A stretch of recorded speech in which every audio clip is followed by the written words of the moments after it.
Graduated from college with an undergraduate degree in journalism, which meant nothing. I'm sure like most people out there, I didn't start off an entrepreneur. I gravitated towards it to better advise my clients on how to run their business, not just the advertising part. Once I did that, the bug got me.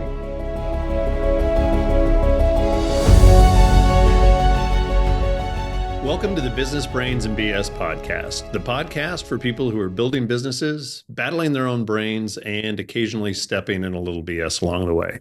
We are really excited to be joined today by Scott Rumley from E3 Risk Management today. Scott, thanks for joining us and welcome to the podcast. Glad to be here. Thank you. Oh, you're welcome. So why don't you tell us a little bit about who you are and your journey into entrepreneurship? You bet. I'm sure like most people out there, I didn't start off an entrepreneur. I gravitated towards it. I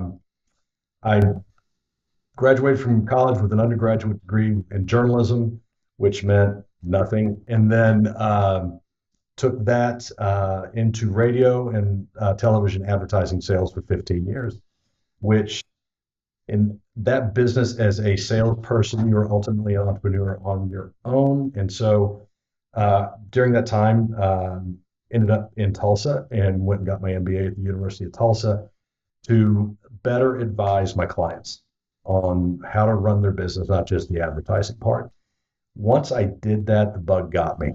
And so I left in 2005 and went into partnership in a staffing company that we grew regionally, and then moved on from that to accounting, opened an accounting firm.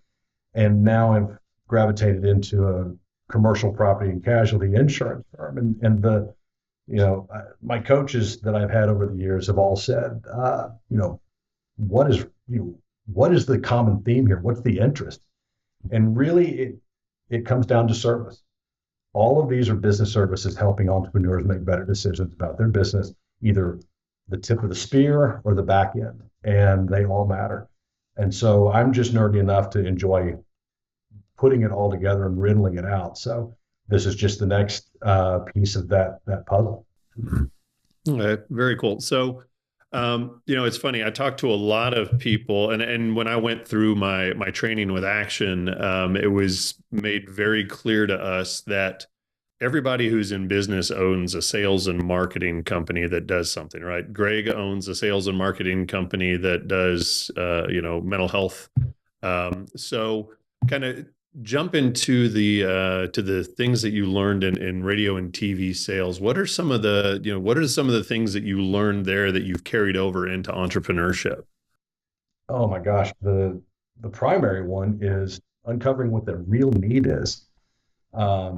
A lot of business owners think that they have a need in one facet of their business when the need is actually in another. So flushing that out as to what you're going to be trying to fix is, for me, that was always, and still is, that's always the ultimate question, because most business owners got into what they do because it's something they love to do. I own a bookkeeping and accounting firm. I am not a bookkeeper and accountant, but I saw the need. And I saw that on a regular basis, especially during the 2008 downturn when we were trying to save our company, and all the entrepreneurs I knew were getting together on a regular basis and crying in each other's coffee. So uncovering what the need is and then going and finding a solution to fix it. And I think this is real important, or having a network where you can refer that out, because that makes you as much a problem solver as the person actually doing the work. If you can be a guy who knows people, or woman who knows people, you're a resource, and you're a resource on a mass scale, because most of the time, your colleagues in the entrepreneurial world just don't have that. They're focused on what they do. This is my lane. I'm going to stay in it. So trying to create that network of service people that are there to help. Not just in Tulsa, but in every market in the country, to help each other. That's what trade markets are. People trying to feed their families together. So yeah, that's been the most interesting part of it for me. You mentioned finding what the need is, how that was, one of the themes in all the different businesses you've worked in. And, that's a big part of what I do, figuring out what the need is here. And sometimes that's obvious. Sometimes someone walks into my office and they say, this is the need. And for sure, that's the need. And that's what we work on. And sometimes you got to dig a little to get there, what to find the actual need. So what is your process for helping businesses find out what that need is for them? Um, really, and this is going to sound kind of corny, but it's kind of a script. It's I you know it and obviously it depends on what service you're in. If I'm in an accounting meeting, I'm not going to talk about advertising, um, but I could talk about insurance a little bit. There is some crossover there, but I learned this from a sales trainer a long, long time ago that those questions you ask are scripted. They're in your notebook. You're looking at them. You're filling. It's like kind of like if you go to the doctor. If you go to the doctor, what's first thing they have you do? You fill out paperwork, and then they call you back. And what's the first thing the doctor does? Walks in with a brand new file with your name on it and your paperwork, and that's his questionnaire. That's what he's going down in addition to his other diagnosis questions. It's the exact same thing. So scripting it out, what I found is when I do that, and it could be on a tablet, it could be on a piece of paper or something. But when I do that and they see me writing it down in the answers, in the place designated for those answers, there's a real sense. I can physically see people just go, there's a sense of comfort. This guy knows what he's doing. There's a system, there's a plan, and he's going to have the information to help me riddle this out.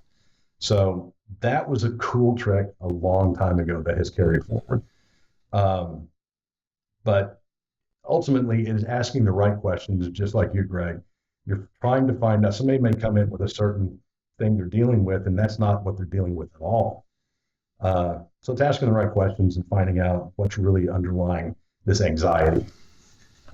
Yeah. And I love what you said about the script because so often, so many people in business just go in and try to wing it each time. They do things a little bit differently. And when you do that, it makes it really hard to put together a good sales process, right? Because if you've got a script that you follow or a routine, right, this is my starting point. This is where I want to end.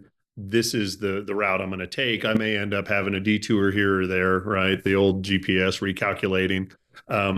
But if I know the steps I'm going to take, it makes it a lot easier to get to that end point. And I think the other thing about that too is if you're consistently using the same scripting, you can start to see where people are falling out of when they're disengaged or whatever it might be, and you can start making little tweaks along the way to make your sales process that much better. So I love, you were speaking my love language there a little bit with the scripting on the sales process. Kind of sticking with the finding out what the need is because that's really a lot of what I do as well when I sit down with somebody who's a potential client. How often do you find that people don't know what they need? I'd say 40 or 50% of the time.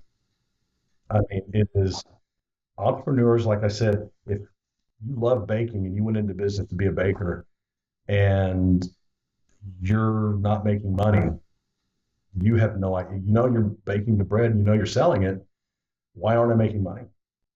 And so most people didn't study how business works before they jump into it. So that makes a lot of sense to me. Um, how many of my clients over the years have made money in spite of themselves? A lot, when they should absolutely have lost money because of the ridiculous decisions they make.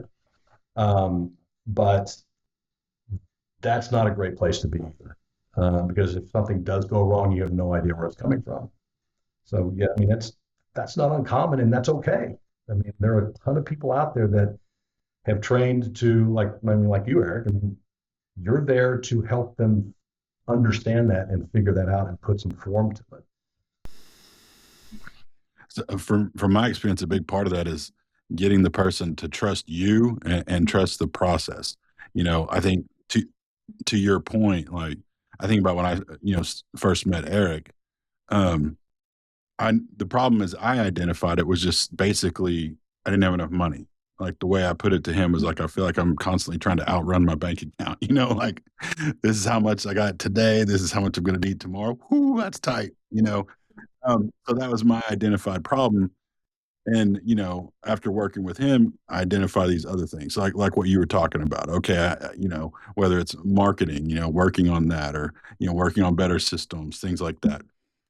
But it all started with he had to convince me to work with him, which initially that I went to a free lunch where he spoke. That was, because again, money's tight. Like I'll take a free lunch and I'll listen to this guy give a spiel, you know. Um, and so he had to like win me over and convince me it was worth, taking a risk, making a little bit of an investment to see if it would work, and I find myself in my profession doing the same, having to do the same thing sometimes. You got to kind of trust me, trust the process, and having to build that rapport with the client so that they will do that. So what do you do? What are your secrets to get them to trust you and trust what you're going to put out there so that we can get to the real need and help solve that need?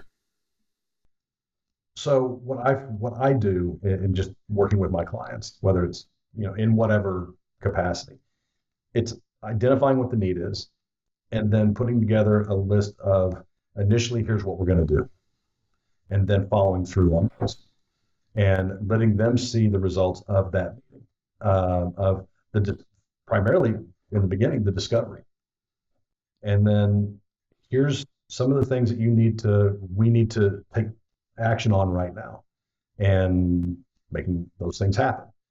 It is, trust is, you tell me you're going to do something and then you do it, regardless of what that is. As a business professional who does service for clients, if I'm going to take care of you, Mr. Client, here are the things I need you to do for me.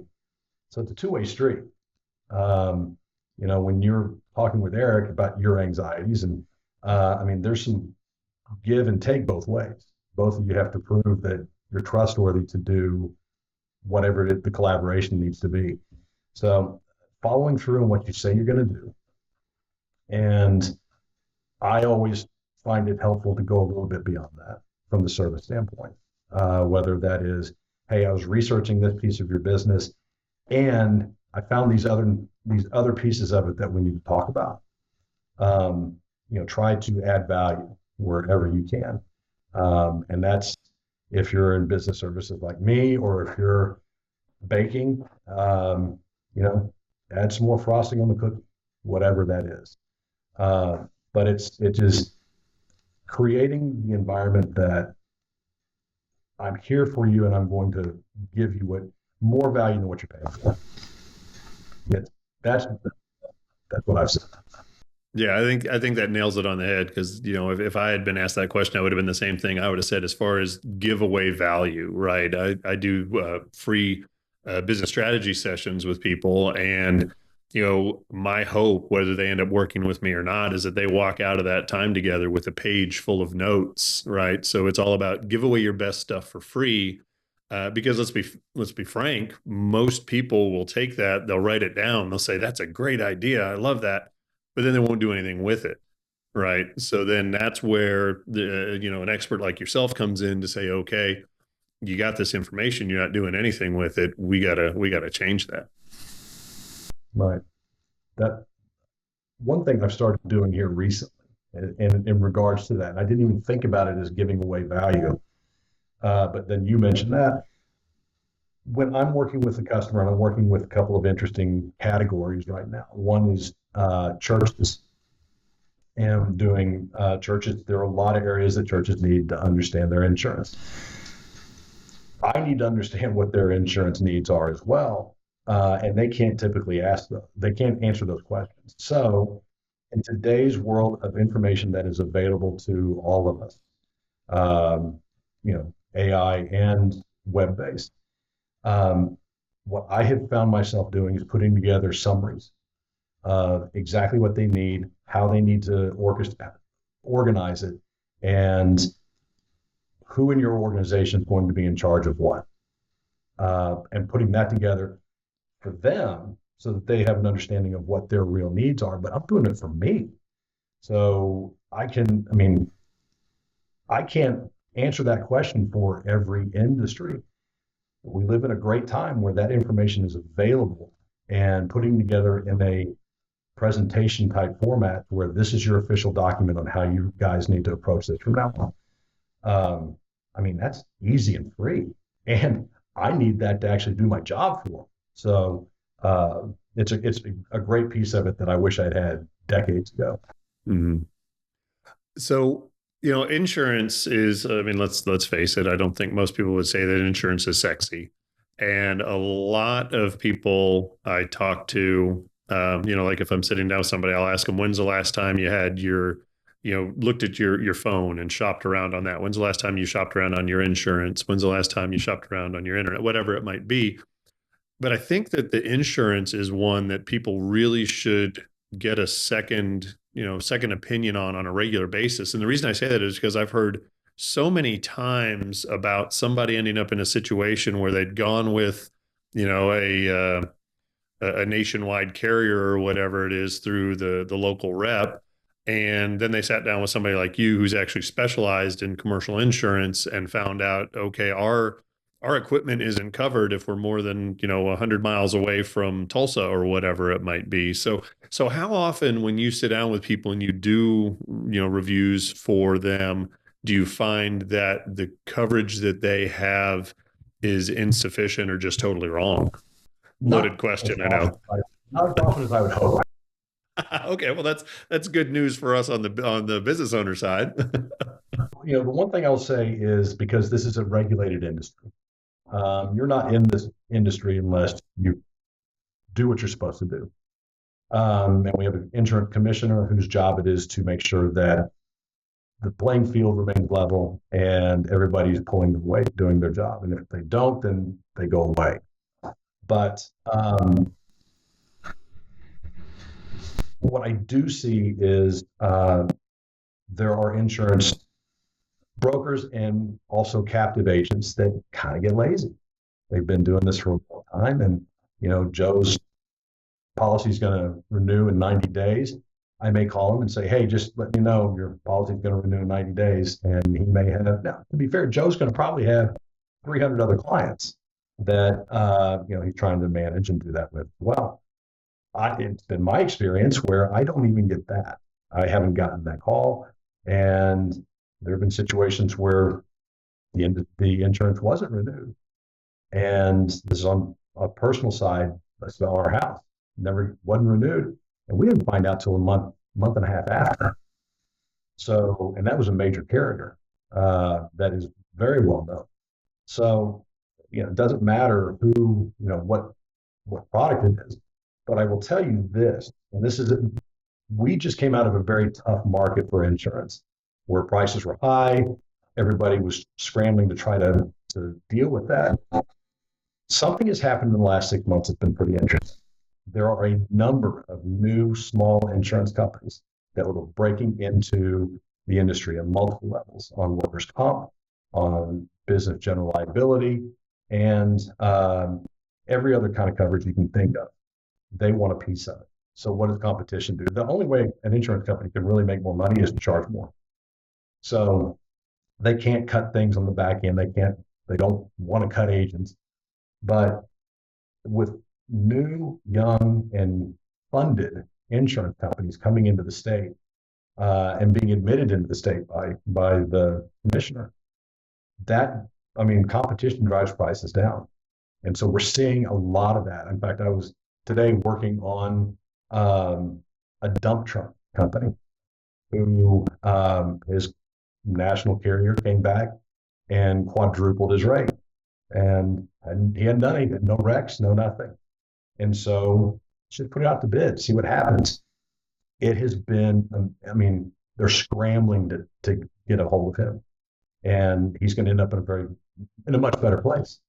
So I guess if you're a business owner or just a homeowner, if you feel like things are not what they're supposed to be, shop it, put it out there. And I'm guilty of, hey, I'm with this company, I'm comfortable I got the insurance thing handled, I can go do other stuff. You don't necessarily have to shop it, but put it out there to somebody that will go fight that battle for you and just see what happens, because you may end up with more coverage for less money, and that's becoming a regular occurrence for the customers I'm working for. Anyway, You mentioned just now, you talked about these new, younger, kind of hungry, smaller operations coming in and kind of disrupting things. You also mentioned, agents kind of getting lazy, and not keeping up.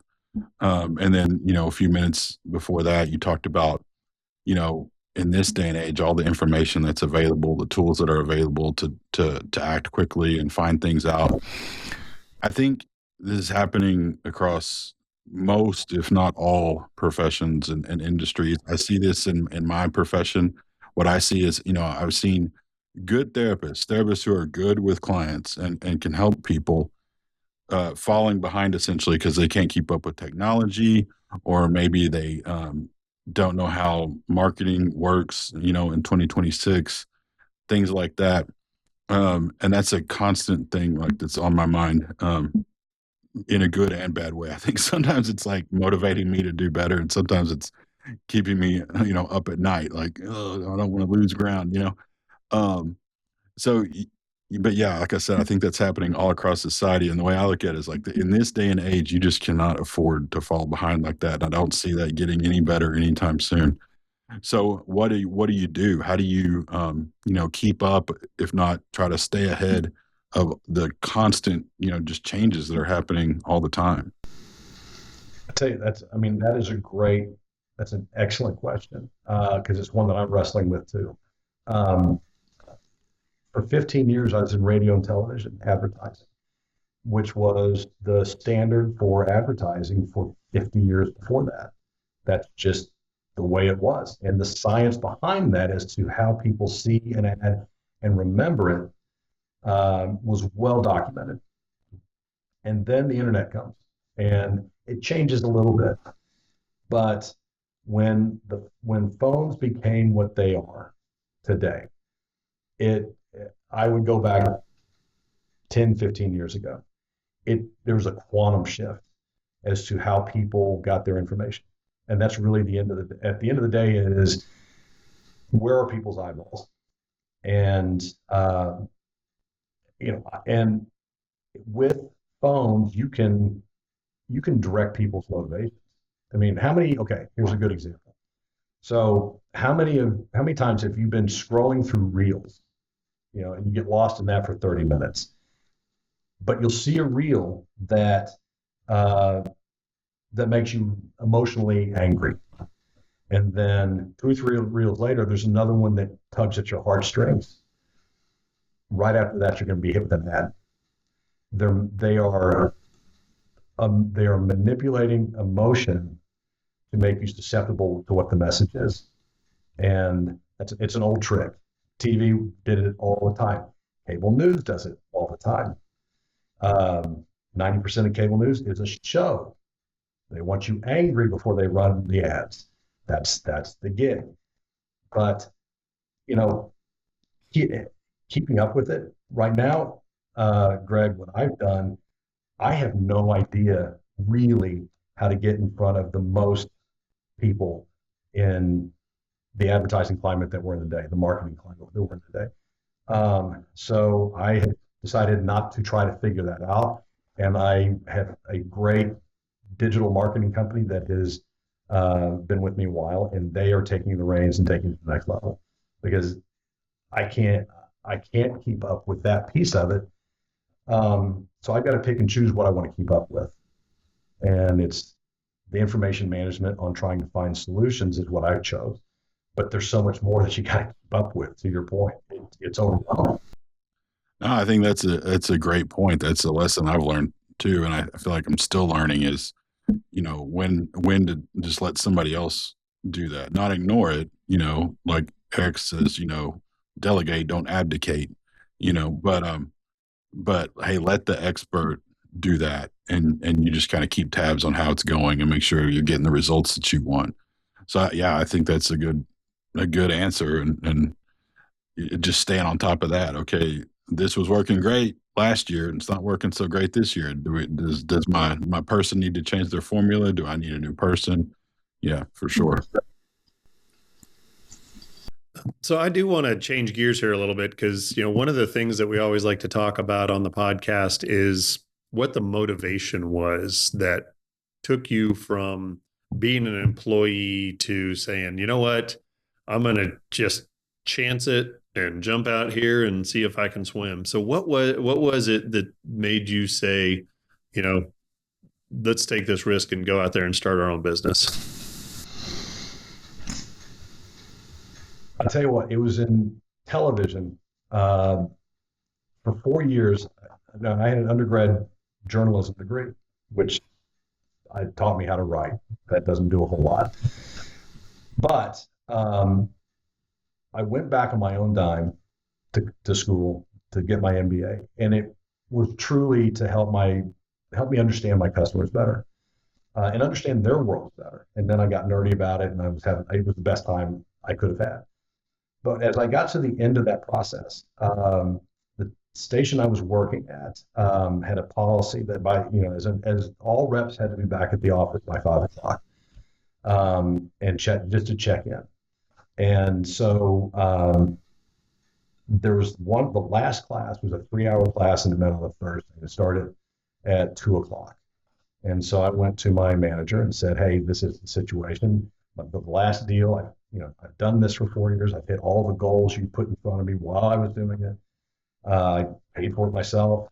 So can I do this, check out at 3 o'clock and I'll be back here at 6, but that's the earliest I can do it. And they said no. And so I went to my father-in-law, who has always been a trusted advisor, and he said, you need to leave. And so the next day I showed up with a resignation letter and said, there are better things out there for me right now. And then I went outside and threw up and, tried to put on a courageous face, but I didn't jump immediately into entrepreneurialism. I went out networking my way through the market to try to find my next opportunity. And there's a system that I used that makes that fairly easy to do. And Tulsa is one of those markets that you can really do that in. Thank goodness. But I landed in a situation that was a staffing company that needed somebody to come in and run it, and had been a former client of mine, and said, sure, let's do this. And he was probably the best teacher in that. He said, I've been doing this for 10 years. I'm burned out. I'm going to disappear during the days.